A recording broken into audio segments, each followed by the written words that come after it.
कोल्हापुरातल्या धनगर समाजातल्या बिरदेव डोने यांनी UPSC परीक्षेमध्ये लक्क असं यश मिळवले। त्यांच्या यशानंतर त्यांच्यावरती कौतुकाचा वर्षाव होते। मात्र अद्यापही ते मेंढरामध्ये रमलेले आहेत। हा सत्कार स्वीकारायला सुद्धा त्यांना वेळ नाही, कारण सर्वप्रथम ते ज्या कुटुंबात वाढले, ज्या मेंढरांसोबत वाढले, त्यांच्यासोबतच आहे ती गेल्या 2 दिवसापासून ते आपल्याला दिसून येतात। आज त्यांच्या बहिणीच्या गावी ते आलेले आहेत। तो एक छोटेखानी सत्काराचा कार्यक्रम सोडला तर बिरदेव डोनेंचं हे लक्क यश मिळवायला सुद्धा त्यांना वेळ नाही, अशा पद्धतीची सध्या परिस्थिती आहे। त्यांच्याकडून या संदर्भातली आपण माहिती जाणून घ्या।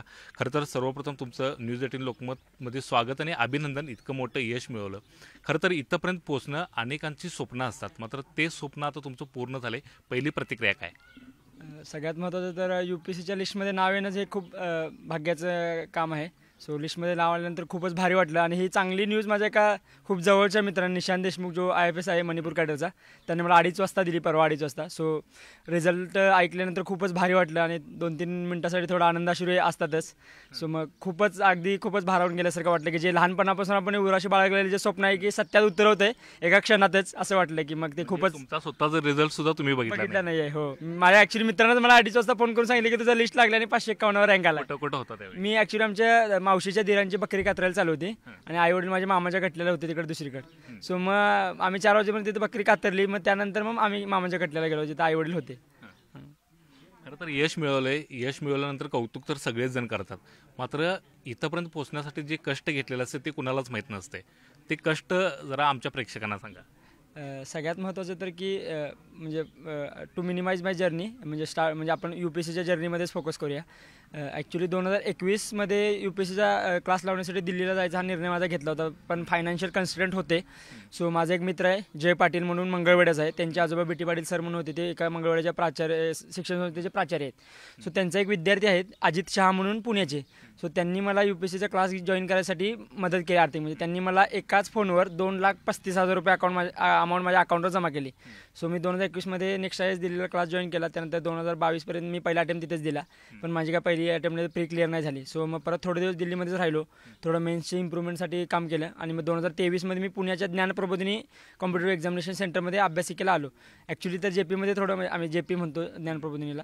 सो JP मध्ये थोडंसं ॲडमिशन मिळवणं जरा लय कठीण आहे, कारण सोडली डिसिजन विवेक कुलकर्णी सरांचा येतो की ॲडमिशन द्यायचं नाही द्यायचं। आणि ॲक्च्युली माझी प्री पण क्लिअर झाली नव्हती, मला माहीत नाही की सरांनी मला कसं काय ॲडमिशन दिलं। सो ते एक थोडं आश्चर्यच होतं, कारण भरपूर सारे माझे असे मित्र होते की त्यांना सरांनी ॲडमिशन दिलं नव्हतं। सो मग त्यानंतर 2023 मध्ये मी पुन्हा एकदा प्री दिली, दुसरा अटेम्प्ट। दोन्ही मेन्स क्लिअर झाले, म्हणजे फॉरेस्टचे पण प्री क्लिअर झाले आणि CSEची पण प्री क्लिअर झाली। पण मग त्यावेळी प्री नाही क्लिअर झाली आणि माझा ऑप्शनलला तितकं चांगलं जितकं मी इफर्ट द्यायला पाहिजे होते तितके दिले नव्हते। सो ते एक माझा लॅक्युनर राहून गेला। ऑप्शनलला मला 215 मार्क पडले। सो तिथं थोडं कमी पडलं आणि माझा कट ऑफ 30-35 मार्कांनी राहिला। फॉरेस्टची मेन्स नोव्हेंबरमध्ये नागपूरला दिली। मला असं वाटलं होतं की फॉरेस्टच्या मेन्सला मी चांगलं दिलं आणि मला जेवढं पाहिजे होतं तेवढं दिलं आणि ॲटलिस्ट मला असं वाटत होतं की ॲटलिस्ट म्हणजे इंटरव्ह्यू तरी कॉल येईल असं मला वाटत होतं।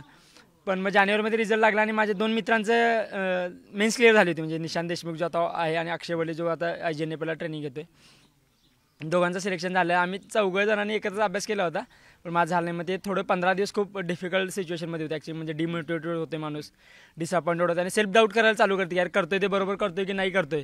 मग परत मग निशांतनेच मला मोटिवेट केलं की ठीक आहे, तू कर, व्यवस्थित होऊ शकते। मग परत एकदा 2024ची प्री दिली। 2024 म्हणजे ऑगस्टमध्ये परत मला, म्हणजे 2023च्या मेन्स चालू असताना मला डेंग्यू झाला होता।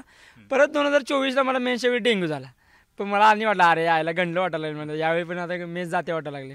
पण मग ठीक आहे, यावेळी मागच्या वेळी थोडे माझे 15 दिवस गेले होते, यावेळी माझे 8 दिवस गेले। सो मग ते एक मला ठीक होतं, प्लस पॉईंट होता। मग यावेळी मी थोडा ऑप्शनलवर जास्त फोकस केला होता, ज्यात मी मागच्या वेळी कमी पडलो होतो।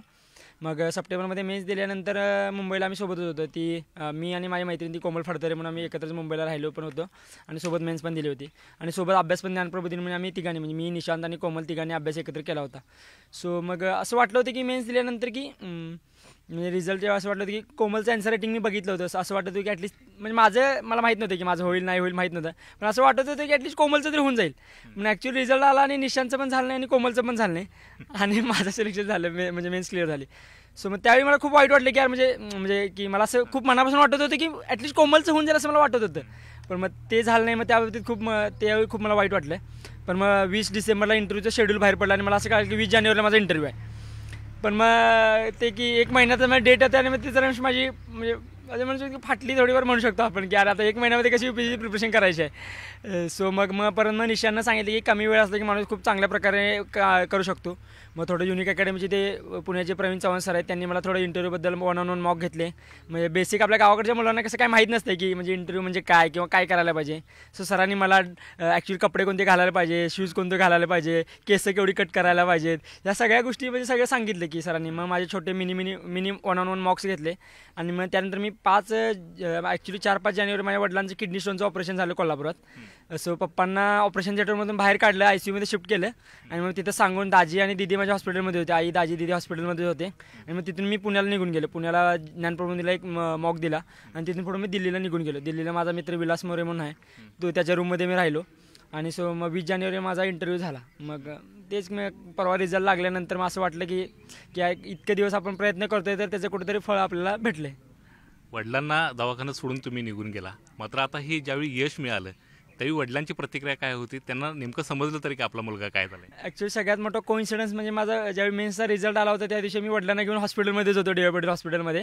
सो त्यावेळी पण त्यांना खूप भारी वाटलं होतं. आणि आता रिझल्ट मला असं वाटत होतं की वडिलांना अजून माहीत नाही आहे, कारण पप्पांच्याकडे फीचर फोन आहे आणि व्हॉट्सअप वगैरे नाही आहे, सोशल मीडियावर वगैरे काय अकाउंट नाही आहे. पण ॲक्च्युली भरपूर जणांनी फोन करून पप्पाला खूप कल्पना दिली होती की तुमच्या बरोबर सिलेक्शन झालं. सो इतकं जास्त मी आमच्या मावशीच्या दिराच्या तिथून बकरी कात्राला झालो, तिथून आमच्या मामाच्या गटलेला गेल्यानंतर एकदम आई वगैरे थोडं डोळ्यात अश्रू वगैरे भरलेले, पप्पा पण थोडेसे रडत होते. मग हेच की म्हणजे थोडं की त्यांना असं वाटत होतं की यार मुलगा अभ्यास करतोय, कधी काय म्हणजे UPSCचं असं आहे की अनप्रेडिक्टेबल पब्लिक सर्व्हिस कमिशन असं म्हणतोय. यश भेटेल नाही भेटेल खूपच मिनिमल चान्सेस आहेत. पण मग त्यातून पण सगळ्यांचे आशीर्वाद म्हणा किंवा थोडं नशीब पण म्हणा, माझे कष्ट पण म्हणा, यांच्या झालं सगळ्यांनाच खूप भारी वाटलं ॲक्च्युली. खरं तर मेंढराकडे जाणारं पोरगं इथंपर्यंत जाईल असं कुणाला वाटत होतं आणि स्वतःला तरी वाटत होतं का? हा स्पार्क कोणी शोधला? ॲक्च्युली तर मी ज्यावेळी 7वीला 8वीला वगैरे असायचो त्यावेळी आमच्या वर्ग शिक्षक मॅडम होत्या, जाधव मॅडम म्हणून. त्यांना असं वाटायचं की पोरगं जरा असं हुशार आहे. मग त्यांना असं वाटायचं की ॲटलीस्ट शिक्षण अधिकारी थ्रू म्हणजे आमच्या वरचा अधिकारी हो, आम्हाला तुला भेटायला आलं थोडंफार तरी अभिमान वाटेल. पण मग 11वी-12वीला गेलं असं वाटलं की उपजिल्हाधिकारी जरा मोठी पोस्ट असते आणि शिक्षणाधिकारी भरपूर शिक्षणाधिकारी त्यांच्या हाताखाली असतात. सो मग त्यावेळी वाटलं की आयला उपशिक्षणाधिकारीसाठी आपण प्रिपरेशन करूया.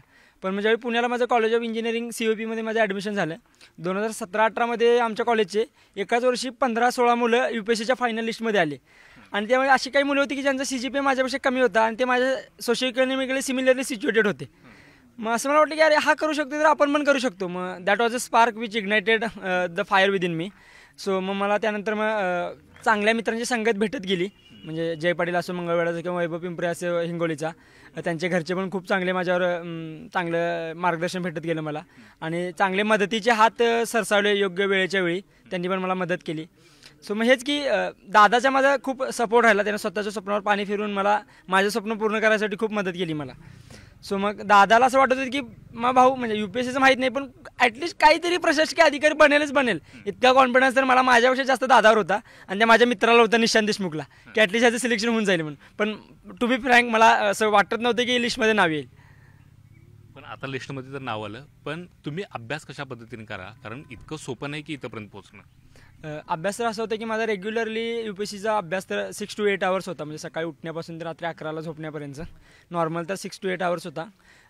माझं असं होतं की आम्ही सगळे मित्र वगैरे मिळून म्हणजे माझे मित्र आहेत की आदित्य नवाळे वगैरे किंवा शुभम टळेकर, आम्ही जे मित्र आहेत, YPT म्हणून एक ॲप आहे, आमचं एक ॲप आहे जे साऊथ कोरियाचे थोडं डाटा वगैरे हॅक करतो, ठीक आहे. बट मग आम्ही तिथे काय करायचो, अभ्यासालाच बसलो की ते ॲप चालू करायचो आणि उठलो की बंद करायचो. सो रोज किती अभ्यास करतो तिथं आम्हाला दिसायचं आणि सब्जेक्ट वर टाकलेलं असायचं. आणि ते ॲप त्याचे ते ॲनालिसिस करायचे की आठवड्यातून किती अभ्यास केला आहे किंवा महिन्याभरातून किती अभ्यास केला आहे. सो आम्हाला कळून जायचं. मग असं की समजा आता आधी ते सकाळी 6 वाजता आला आणि मी 9 वाजता आलो आहे, अरे माझ्यापेक्षा 2-3 तास अभ्यास केला वाटतं येणं जास्त. सो मग ती हेल्दी कॉम्पिटिशन एकमेकांना मी पुश करत होतो की चांगला अभ्यास करायला पाहिजे. सो मग या गोष्टी चांगल्या प्रकारे हेल्प होत घेतली मला असं वाटतंय. मग इंग्लिशची तयारी कशा पद्धतीने झाली? कारण UPSCला जाणं आणि तिथंपर्यंत ग्रामीण भागातला मुलगा आणि तिथं जाणं आणि त्या परीक्षेला किंवा त्या कॉम्पिटेटिव्ह एक्झामला सामोरं जाणं, इंटरव्ह्यूला सामोरं जाणं, हे सगळं कसं मॅनेज केलं? सगळ्यात महत्त्वाचं तर टेक्निकल इंग्लिश तर होतं आपलं, कारण इंजिनिअरिंगला ॲडमिशन घेतलं होतं तेवढं तर होतं. पण ह्युमॅनिटीजवालं इंग्लिश इतकं काही जमत नव्हतं. मग थर्ड इयरला असताना NCERT वाचायला चालू केलं, जे की UPSCची बेसिक रिक्वायरमेंट आहे.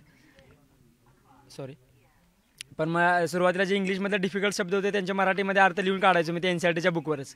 पण नंतर मग माझ्या मित्रांनी वगैरे सांगितले की तुला इंग्लिशमध्ये एक्झाम द्यायची आहे तर तुला इंग्लिशमध्ये अर्थ माहीत असायला पाहिजेत. पण नंतर मग तीच वाचलेली पुस्तकं मी इंग्लिशमधल्या डिफिकल्ट शब्दांचे अर्थ मेरियम वेबस्टरची डिक्शनरी वापरून इंग्लिशमध्ये लिहू लागलो. सोबत कधीतरी न्यूजपेपर वाचायचो कॉलेजमध्ये असताना. सो मग हे कंबाईन की म्हणजे इफर्ट्स ऑफ 2-3 इयर्स की जे मला हेल्प केले की इंग्लिशवरचा जो म्हणजे मला कमीपणा होता की यार सिटीतली मुलं आहेत इंग्लिश मिडियममध्ये शिकलेले आहेत कॉन्व्हेंटला शिकलेले आहेत त्यांच्यासोबत आपण कसं कम्पीट करायचं आहे. सो त्यानंतर अशी स्टेज आली की मला मराठीमधून बोलणं किंवा मराठीमधून लिहिणं खूप डिफिकल्ट जाऊ लागलं आणि इंग्लिशमधून बोलणं आणि इंग्लिशमधून वाचणं खूप फ्लुएंट जाऊ लागलं. सो मग हेच आहे की म्हणजे की तूप खाल्यावर लगेच रूप तर येत नाही माणसाला. सो प्रयत्न करत राहावे लागणार आहेत आणि तेच की काय येत नाही आहे त्याच्या मागची कारणं शोधली पाहिजेत. खरं तर तुम्ही यश मिळवलं, ज्या दिवशी निकाल लागला त्या दिवशीची रात्र कशी होती तुमची, काय स्वप्न तुम्ही बघितलं? ॲक्च्युली तर रिझल्टच्या म्हणजे मी त्यावर ॲड करतो. रिझल्ट ॲटलीस्ट 22ला येणार होता, थोडीफार कल्पना होती. सो आदल्या दिवशी खूप पोटात असं गुडगुड होत होतं की आता उद्या रिझल्ट लागणार आणि काय होणार आहे काय माहिती. कारण एक दिवस तुमची पूर्ण लाईफस्टाईल चेंज करतो. कारण एका साध्या माणसापासून एक मोठा जबाबदार व्यक्ती तुम्हाला बनवत असतो. रिझल्ट लागलेला त्या रात्री तर मला ॲक्च्युली झोपच लागली नाही. कारण इतके फोन होते की रात्री 2-3 वाजेपर्यंत फोनच चालू होते. सो मी सकाळी ॲटली असं झालं की आणि मी बकऱ्यातच असल्यामुळे चार्जिंगची काही सोय नव्हती. सो मला भाग्य एवढं की फोन स्विच ऑफ झाला. बरं झालं झोप तर लागली 8 तासाची. मग सकाळी जाऊन मी ते शेतकऱ्याच्या घरात जाऊन चार्जिंग लावला. मग त्यानंतर मी मोबाईल स्विच ऑन केला. मग गेल्या रिझल्ट लागल्यापासून ते म्हणजे 22ला रिझल्ट लागल्यापासून ते आत्तापर्यंत कंटिन्युअसली रोज 100 म्हणजे 300-400 मिस कॉल येतच राहतात. म्हणजे मला ॲक्च्युली त्यांना रिस्पॉन्ड करायला पण वेळ भेटत नाही. सो खूपच डिफिकल्ट सिच्युएशन झालं आहे. खरं तर तुम्ही आता महाराणावरती फिरत होता, आता एका चांगल्या ऑफिसमध्ये जाणार आहे. तुम्ही सर्वसामान्यांचं जगणं जगलं आहे. पुढं जाऊन सर्वसामान्यांना न्याय देण्यासाठी तुमच्या डोक्यात काय कल्पना? सर मला असं नेहमी वाटतं की सर्वसामान्य माणसांच्या काय अपेक्षा असतात सर. त्यांना फक्त ऐकायला 2 कान हवे असतात. त्यांना असं वाटत असतं की तुम्हाला जे म्हणायचे ते माझं कोणतं ॲटलिस्ट ऐकून घ्यायला पाहिजे, माझं कोणतं दाद घ्यायला पाहिजे. सो मी देवाकडे हीच अपेक्षा करेन की सर्वसामान्यांचं जे ऐकून घेण्याची क्षमता माझ्यामध्ये देऊ, त्यांचं चांगलं करण्याचं बळ माझ्या हातांमध्ये देऊ आणि समाजाचं कल्याण माझ्या हातातून घडवू हीच माझी अपेक्षा आहे. आता जी रँक मिळाली आणि जी पोस्ट मिळाली ती तुम्ही स्वीकारणार आहात? सगळ्यात महत्त्वाचं तर 551ला म्हणजे last considering the last UPSC trend असं वाटतंय की IPS कॅडर भेटेल. पण भेटेल आता फायनल अलोकेशन आल्यानंतर समजून जाईल. पण हा माझा 3रा अटेम्प्ट होता आणि माझ्याकडे अजून 6 अटेम्प्ट आहेत OBC कॅटेगरी कन्सिडर करून. तर सो यावेळीचा मी प्रीचा अटेम्प्ट देतोय to improve my rank. So 26 मेला का 25 मेला प्री आहे जो मी पुन्हा एकदा अपेअर होतोय. पण त्यासोबतच मला असं मनापासून खूप वाटतंय आणि आमचे 2-3 जे मित्र आहेत माझे की आदित्य लवाळे वगैरे असतील किंवा शुभ वगैरे असतील किंवा अक्षय जो IGNAP ट्रेनिंग घेतोय. आज असं कन्सिस्टंटली ओपिनियन असते की फाउंडेशन कोर्स जो मसुरीचा लबासनाचं जे आहे ते मिस नाही करायचं आहे. सो बघू मी थोडं निशांशी वगैरे बोलेल किंवा अजून विकू सरांना वगैरे सर थोडं कन्सल्ट करेन ज्यांनी ऑलरेडी सक्सेस घेतले त्यांच्याशी थोडं बोलेन. पण या पॉईंटला तर असं वाटतं की UPSCचा अटेम्प्ट देते कारण जॉईनिंग तरी माझं फाउंडेशन कोर्स जुलै आणि ऑगस्टमध्ये येईल. सो मग त्याच वेळी ठरवता येईल असं वाटतं मला आता. खरं तर असं इतकं मोठं यश मिळाल्यानंतर आईच्या हातचं गोडधोड जेवण खायला मिळते, तुम्हाला काय खायला मिळालं? ॲक्च्युली तर गोडधोड म्हणण्यापेक्षा आमचं थोडं धनगर समाजामध्ये एक पद्धत आहे की जरा काय तर चांगलं घडलं की पिल्लं कापायचं. सो या गोष्टीचं औचित्य साधून आमच्या मोठ्या मामानं एक चांगलं पिल्लंच कापलेलं आणि आजूबाजूच्या सगळ्या आमच्या धनगर समाजाला जेवायलाच घातलेलं. सो मटणाचा एकदम चांगलाच बेत केला होता त्या दिवशी.